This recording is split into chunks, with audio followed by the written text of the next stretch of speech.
Hello friends, कैसे हैं आप सभी लोग। एक बार फिर से वेलकम है दीपा एकेडमी पर। मैं हूं दीपा। आज मैं फिर से आप सभी के लिए एक बहुत ही मोस्ट इम्पॉर्टेंट क्लास लेकर आ गई हूं, जो कि बीएड फर्स्ट ईयर के लिए है, जिसका सेशन है 2025 से 2027। अभी हम कोर्स 1 की क्लास शुरू किए हैं, जिसका नाम है चाइल्डहुड एंड ग्रोइंग अप, बाल अवस्था और विकास, जिसका हम लोग यूनिट 1 ऑलरेडी पढ़ चुके हैं। आज हम करने वाले हैं यूनिट 2। क्या करने वाले हैं? आज हम यूनिट 2 करने वाले हैं, जिसका हमारा पहला क्लास होगा। ऐसे ही हमारा 8वां क्लास है। आज हम यूनिट 1 में टोटल 7 क्लास कर चुके हैं, जिसमें से 2 क्वेश्चन आप लोगों का PYQ से लिया गया है, जिसका सेशन है 2024 से 26। उसमें से हम पहले यूनिट का 2 क्वेश्चन सॉल्व करवा दिए हैं, ताकि आप लोगों को पता चल जाए कि एग्जाम में कैसा क्वेश्चन आता है। और ये क्लास सभी यूनिवर्सिटी के लिए इम्पोर्टेंट होने वाला है। तो आप किसी भी यूनिवर्सिटी से हो तो आप लोग ये क्लास देख सकते हैं, ये आपके लिए भी हेल्पफुल होने वाला है। तो चलिए शुरू करते हैं कोर्स 1 से यूनिट 2 का क्लास। उससे पहले आप सभी लोग एक बार क्लास को लाइक कर दीजिए, शेयर कर दीजिए, और जो भी इस चैनल पर पहली बार आए हो तो प्लीज़ चैनल को सब्सक्राइब करके बेल आइकन प्रेस कर लीजिएगा, ताकि नेक्स्ट क्लास की नोटिफिकेशन आपको टाइम से मिल जाए और आपका क्लास आपसे मिस ना हो। तो आज हम कोर्स 1 से चाइल्डहुड एंड ग्रोइंग अप से बाल अवस्था और विकास से यूनिट 2 पढ़ने वाले हैं, जिसका पहला क्वेश्चन है हमारा किशोरावस्था, बड़े संघर्ष, तनाव, तूफान तथा विरोध की अवस्था है। स्टेनले हॉल के इस कथन की विवेचना कीजिए। तो पहला क्वेश्चन हमारा क्या बन रहा है यूनिट 2 से? किशोरावस्था बड़े संघर्ष, तनाव, तूफान तथा विरोध की अवस्था है, जो कि किसने कहा था? स्टेनले हॉल ने कहा था। तो इस कथन की विवेचना करना है। तो आप लोग ये सोच रहे होंगे कि क्वेश्चन कराया जा रहा है तो सेम टू सेम क्वेश्चन आएगा। तो ऐसा नहीं है, आप लोगों से इसी रिलेटेड से क्वेश्चन पूछा जाएगा, और आप लोगों को ऐसा सेम टू सेम आंसर नहीं लिख देना है एग्जाम में। आप लोगों को क्या करना है? अपने शब्दों में एग्जाम में क्वेश्चन लिखना है, क्वेश्चन का आंसर लिखना है। तो चलिए पढ़ते हैं।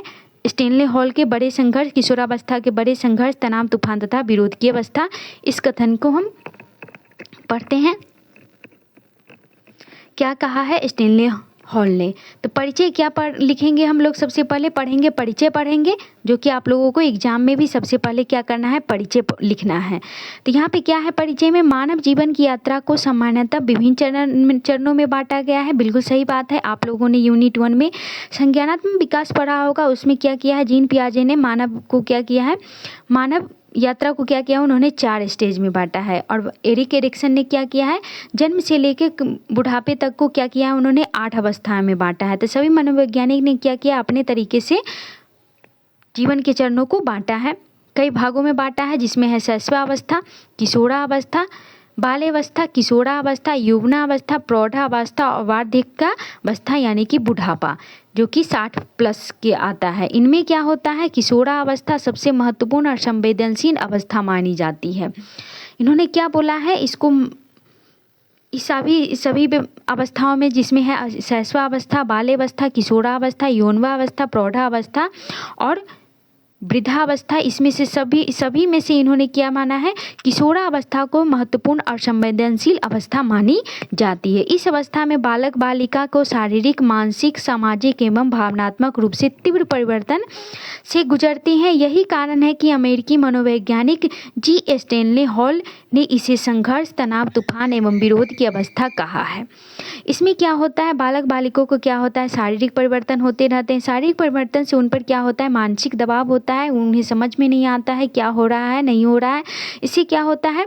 उन पर मानसिक दुविधा उत्पन्न होती है, और शारीरिक परिवर्तन होते हैं, और सामाजिक परिवर्तन एवं भावनात्मक रूप से भी उन्हें ये सब झेलना पड़ता है।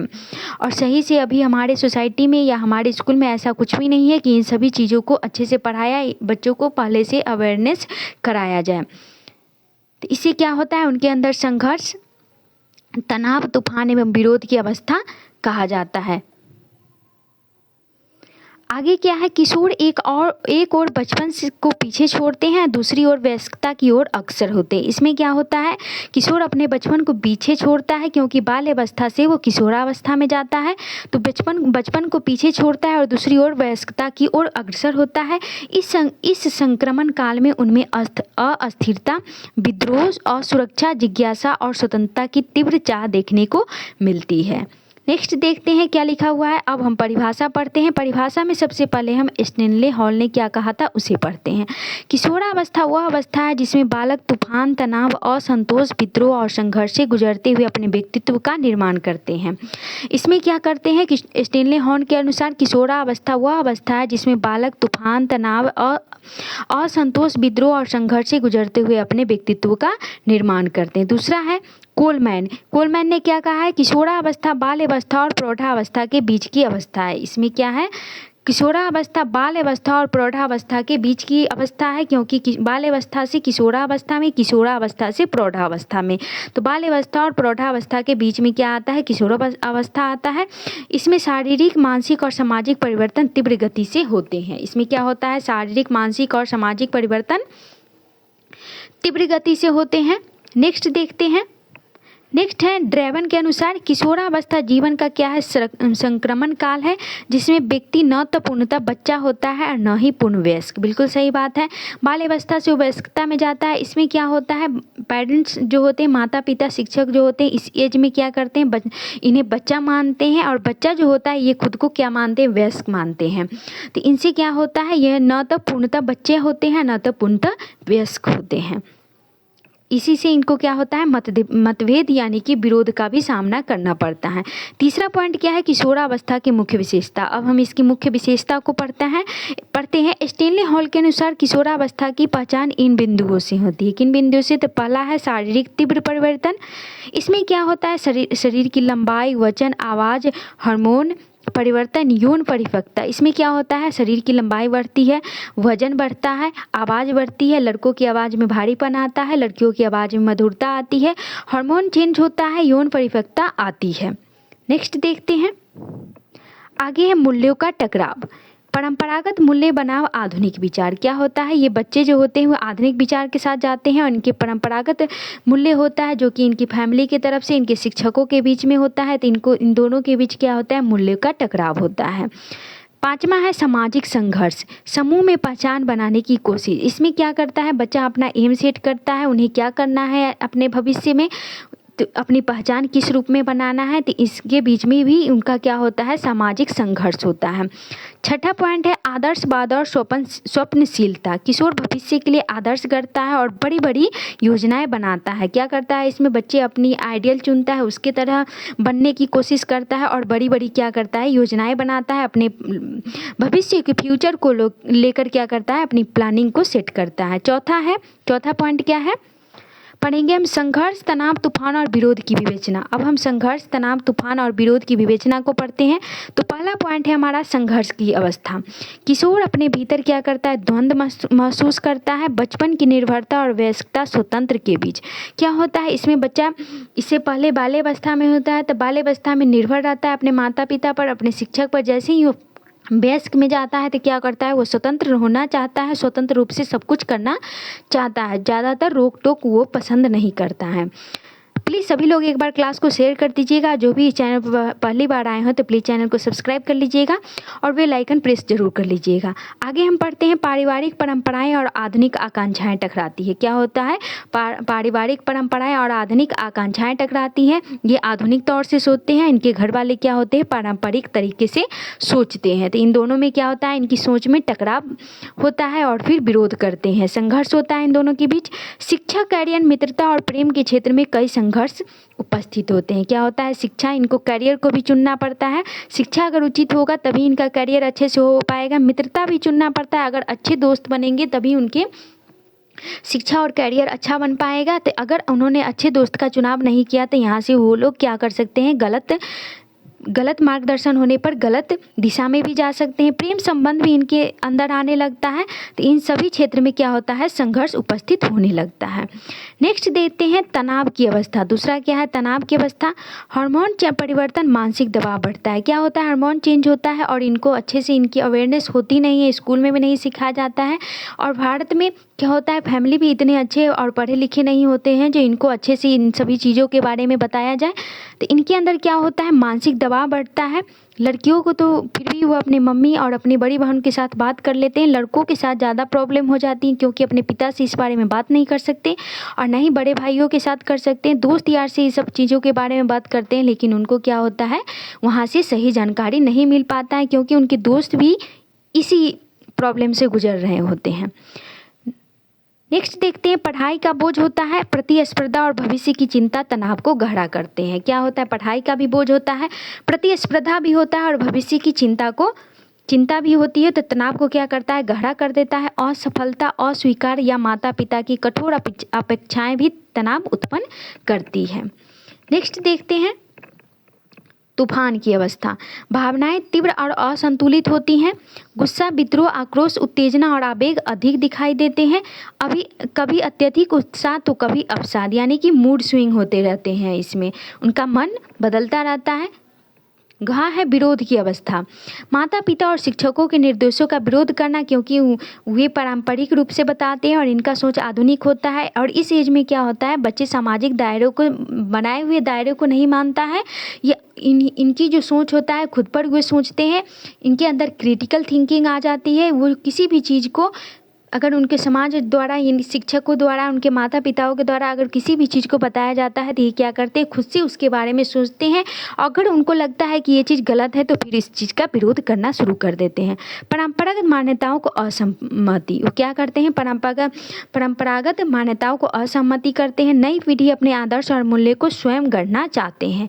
वे अपने सोच, अपने नज़रियों से किसी भी चीज़ को सही और गलत ठहराकर उसको मानते हैं। नियमों और अनुशासन के खिलाफ विद्रोही रवैया अपनाते हैं। नेक्स्ट देखते हैं, नेक्स्ट है स्टेनले हॉल की कथन की उपयुक्तता। अब हम उपयुक्तता पढ़ते हैं। स्टेनले हॉल ने जिस प्रकार किशोर को स्ट्रॉम एंड स्ट्रेस की अवस्था कहा है, वह आज भी प्रासंगिक है, क्योंकि वैज्ञानिक अनुसंधान बताते हैं कि इस उम्र में हार्मोन असंतुलन, मानसिक दुविधाएं और सामाजिक दबाव स्वाभाविक होते। क्या होता है, हार्मोन चेंज होता है, उनके शारीरिक परिवर्तन होते हैं, उनको सही जानकारी नहीं होने की वजह से क्या होता है, उनका मानसिक दुविधा होता है, सामाजिक दबाव स्वाभाविक है। नेक्स्ट है, अधिकतर किशोरों में मूड स्विंग, विद्रोह और तनाव सामान्य रूप से देखे जाते हैं। आगे है, किशोरावस्था में आत्म पहचान यानी कि आइडेंटिटी, उनकी फॉर्मेशन की प्रक्रिया चलती है, जिसमें संघर्ष और विरोध अनिवार्य है। नेक्स्ट देखते हैं, आलोचनात्मक। आप अगर किसी भी सिद्धांत को पढ़िएगा तो उसके कुछ न कुछ आलोचना जरूर हुआ रहता है, क्योंकि उनके कुछ पॉइंट को किसी दूसरे मनोवैज्ञानिक ने क्या किया रहता है, आलोचना किए हुए रहते हैं। तो आप लोगों को एग्जाम में आलोचना भी लिखना है। हालांकि सभी मनोवैज्ञानिक स्टेनले हॉल से सहमत नहीं है। कुछ का मत है कि हर किशोर में इतना तूफान और तनाव नहीं होता है। बिल्कुल सही बात है।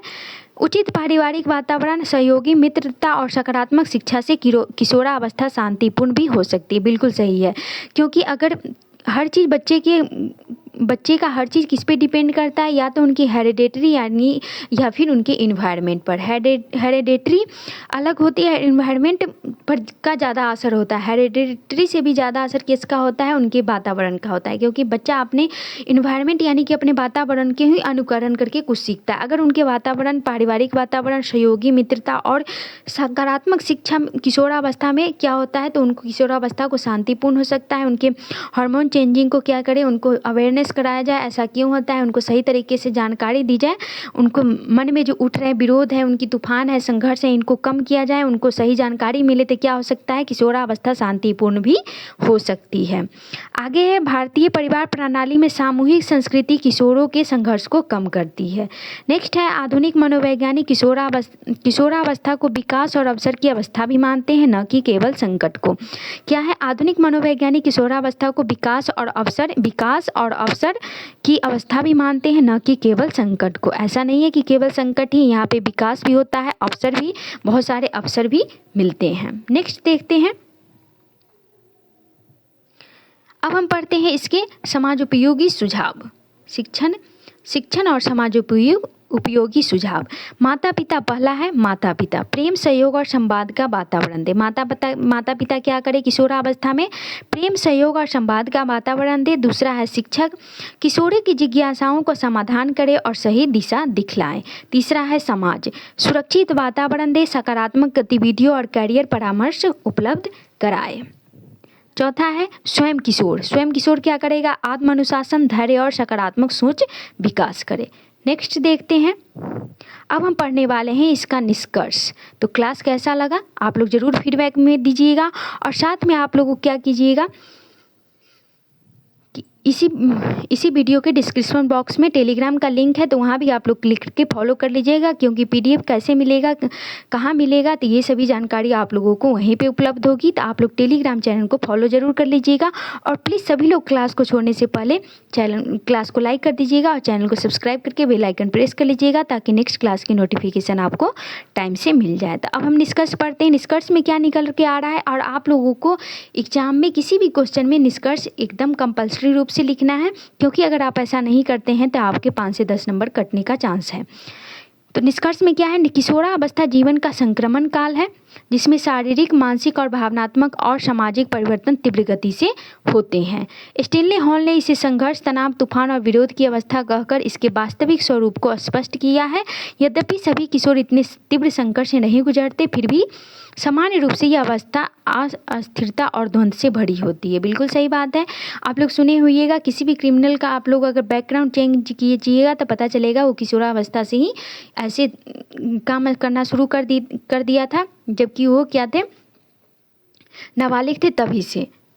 तो उनका क्या होता है, इसी किशोरावस्था के टाइम में उनको सही मार्गदर्शन, सही वातावरण नहीं मिलता है, तो क्या करते हैं, गलत रास्ता चुन लेते हैं। नेक्स्ट देखते हैं, सही मार्गदर्शन, प्रेम पूर्वक वातावरण और सकारात्मक शिक्षा से इस अवस्था को संकट की अवस्था न मानकर संभावनाओं की अवस्था बनाया जा सकता है। बिल्कुल सही बात है। अभी हम बात कर रहे थे सही मार्गदर्शन, प्रेम पूर्वक वातावरण, सकारात्मक दिशा, इस अवस्था को क्या करें, संकट की अवस्था न मानकर संभावनाओं की अवस्था बनाया जाए। अगर ये सभी सही मार्गदर्शन मिले, प्रेम पूर्वक वातावरण मिले और सकारात्मक शिक्षा मिले, तो बच्चा को सिर्फ संकट की अवस्था नहीं, इस अवस्था को हम संभावनाओं की अवस्था भी बनाया जा सकता है। आगे आता किशोरावस्था को समझदारी से संभालने की एक सशक्त, रचनात्मक और संतुलित भविष्य की कुंजी है। यहाँ पे क्या करना चाहिए, किशोरावस्था को समझदारी से संभालना चाहिए, और संभालना ही एक क्या है, सशक्त है, रचनात्मक और संतुलित भविष्य की कुंजी है, क्योंकि ये जो किशोर हैं ये क्या है, हमारे देश के भविष्य हैं, तो इनको संभालना हमारा कर्तव्य है। तो किशोरों को क्या करना चाहिए, सही मार्गदर्शन देना चाहिए, प्रेम पूर्वक वातावरण देना चाहिए, ताकि वो गलत रास्ते को न चुने। ये हमारा क्लास का लास्ट था। अब हमारा क्लास ख़त्म हो चुका है, तो क्लास कैसा लगा आप लोग ज़रूर बताइएगा। क्लास और कंटेंट कैसा लगा